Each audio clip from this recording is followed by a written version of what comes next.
आगे प्रसंग है गोपियों की क्या दशा है कृष्ण विरह में। ब्रह्म मुहूर्त हो चुका था, सर्वत्र दधि मंथन की आवाज और गोपियों के मधुर कंठ से कृष्ण लीला का गान सुनाई दे रहा था। उद्धव कहते बाबा ये कौन गा रहा है? बाबा कहते कृष्ण की प्यारी गोपियां दधि मंथन करते करते कृष्ण लीला का गान कर रही हैं। माखन निकाल के वे जमुना स्नान जाती हैं और नंद भवन में कृष्ण दर्शन करने आती हैं।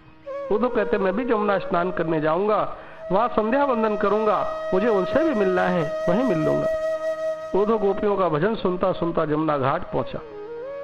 गोपियां गा रही हैं, नंद के दुलारे यशोदा के प्यारे, गोपी के सहारे आजा प्राण प्यारे, नंद के दुलारे यशोदा के प्यारे, राधा पुकारे आजा प्राण प्यारे, नंद के दुलारे। उद्धव जी जमुना स्नान करने पहुंचे। जमुना भरपूर थी, चारों ओर सुंदर हरियाली छा रही थी, पक्षी मधुर बोल बोल रहे थे। उद्धव ने स्नान किया, संध्या किया और यह समय गौचारण का भी था। जैसे ही उद्धव स्नान और संध्या करके पीछे मुड़ा, गोप कुमारों का समुदाय एकत्र हुआ। रात्रि उन्हें पता चला कि ये कृष्ण के मित्र हैं। उन्होंने सोचा कृष्ण के बिना उनका मित्र अकेला कैसे आ गया, अवश्य कृष्ण आए होंगे, हमसे हमारी मैया परिहास करने के लिए कुछ छुपा रही है। उन गोप समुदायों ने पूछा उद्धव कनु आया है आपके साथ? उद्धव ने कहा अभी तो नहीं आया। उद्धव इतना कह के स्तब्ध हो गया। उसने देखा अभी जिस यमुना जल में मैं नहाया उसने भी ये बात सुन ली कि कनु अभी तो नहीं आया, और ये सुनते ही जमुना शुष्क हो गई यानी सूख गई और उनके अल्प जल में मछलियां और कच्छपों की भरमार दिखाई देने लगी। जहां तक दृष्टि जाती है वन दावाग्नि से जला हुआ दिखता है, जिनके वियोग की विषम ज्वाला में संपूर्ण प्रकृति को इतना प्रभावित करने की सामर्थ्य है, उन गोप कुमारों की दशा का वर्णन कैसे करें। अभी अभी जिन गोप कुमारों का सौंदर्य सुरों को भी लज्जित करता था, उनके सारे शरीर काले पड़ गए, कल्पनातीत कृष्ण यानी दुर्बल हो गए और संदेह हो गया कि इन अस्थियों में श्वास भी चलती है या नहीं। अचानक एक का उत्फुल्ल स्वर गूंजा। भाव जगत में किसी ने कृष्ण को देख लिया और शोर मचा दिया, कन्हैया तो आ गया। वह क्या उनकी श्रृंग ध्वनि हमें पुकार रही है? उद्धव को तो कोई ध्वनि नहीं सुनाई पड़ी, किंतु गोप कुमार इतना सुनते ही पहले के समान प्रफुल्ल हो गए। वे उठे और दौड़ते हुए चले गए। कालिंदी भी निर्बल गंभीर सलिला जलवती हो गई। संपूर्ण सृष्टि कैसे इस एक अर्धपल में हरित पुष्पित फलभार भूषित हो गई, उद्धव की कुछ भी बात समझ में नहीं आई। उद्धव सोचने लगा मैंने ब्रह्म ज्ञान पाया पर सर्वत्र कृष्ण दर्शन नहीं हो रहे हैं। इन्होंने मेरी तरह ब्रह्म ज्ञान तो नहीं पाया, लेकिन उन्हें सर्वत्र कृष्ण दर्शन हो रहे हैं। मुझसे ये सारे के सारे महान हैं। इससे ब्रजभूमि प्रेम भूमि की कुछ दिव्यता उसकी समझ में आई।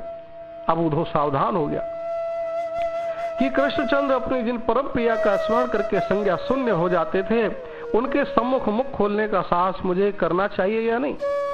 मुझे उनके श्री चरणों के दर्शन करके ही संतोष मानना चाहिए। और उसका पांडित्य विद्या गर्व सर्वथा गलित हो गया। सखियों का नित्य नियम था दधि मंथन, जमुना स्नान और नंद भवन के दर्शन करना। नंद गांव की सखियों को तो पता था कि श्याम सखा आए हैं, किंतु बरसाने वाली सखियों को नहीं पता था कि श्याम सखा आए।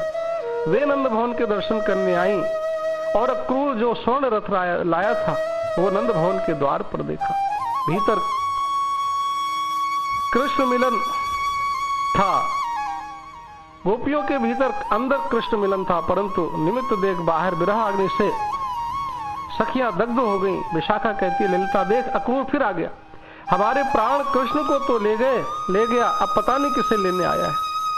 सुशीला सखी कहती है अब वो कंस मर गया है ना, अब लगता हमें ले जाके उसका पिंड दान कराएगा। ललिता कहती है सखी उस छलिए को भूल जाओ, श्याम हमें छोड़ गए भूल गए, अब तो मथुरा के राजा बन गए हैं, उन्हें कुब्जा सुंदरी जो मिल गई है, अब गांव की ग्वारन सखियों को गोपियों को क्यों याद करेंगे, तू तो अपने घर संसार की याद कर। इतने में सखियों का ध्यान आते हुए उद्धव पर पड़ा। सखियों को पल भर के लिए कृष्ण होने का धोखा हुआ, परंतु तुरंत जान गए कि ये तो कृष्ण नहीं है और अक्रूर भी नहीं है। हाँ, कृष्ण जैसा वर्ण है, हमारे प्यारे के ही वस्त्र आभूषण पहने, लगता है ये उनका कोई सखा है। उद्धव ने कहा कि आप कृष्ण की प्यारी सखियां हैं ना, मैं आपके श्री कृष्ण का सखा हूं और उनका संदेशा आपके लिए लाया हूं। सखियां समझ गई कि ये हमारे प्यारे श्याम के सखा हैं, इसलिए उद्धव को एकांत स्थान में ले गई और अपने दिल की बात कहने और पूछने लगी। मथुरा में मयूर मुकुट बनमाली स्वस्थ सकुशल प्रसन्न तो है ना? कभी ब्रज का भी स्मरण करते हैं? माता पिता को देखने कभी आएंगे क्या? हम सब तो तभी उनके श्रीमुख का दर्शन पा सकती हैं। आप तो उनके सखा हो, अन्यथा हमारे समीप वे आपको नहीं भेजते। क्या कभी नागरिकाओं की गोष्ठी में अथवा किसी रस चर्चा में हमारी बात करते हैं? हम किंकरियां भी उन्हें स्मरण आती हैं? वे कभी रास रजनी की सुध करते हैं, जब हमारे कंधों पर विशाल बाहु रख के उन्होंने नृत्य किया था? क्या वह हस्तगिरी गोवर्धन जमुना आदि को याद करते हैं, जहां एकांत में हमारे संग रसमयी अनेक लीलाएं की हैं? रो रो के कहती है सखियां, उद्धव से रो रो के कहती है सखियां, क्यों ब्रज में आना कन्हैया ने छोड़ा, कन्हैया ने छोड़ा, क्यों प्रेम का उसने नाता है तोड़ा, डाली ना सुख दुख की पतियां, उद्धव से रो रो के कहती है सखियां। रोती है राधा बरसाने वाली, गम से कोई रहा नहीं खाली, कुब्जा से लड़ गई अखियां, उद्धव से रो रो के कहती है सखियां।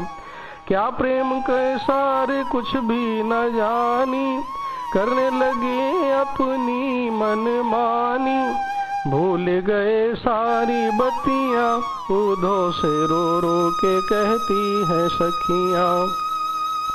ब्रज के जीवन का वो है सहारा, मेरा भी है वो प्राण प्यारा, कैसे कटे दिन रतियां, उद्धव से रो रो के कहती है सखियां।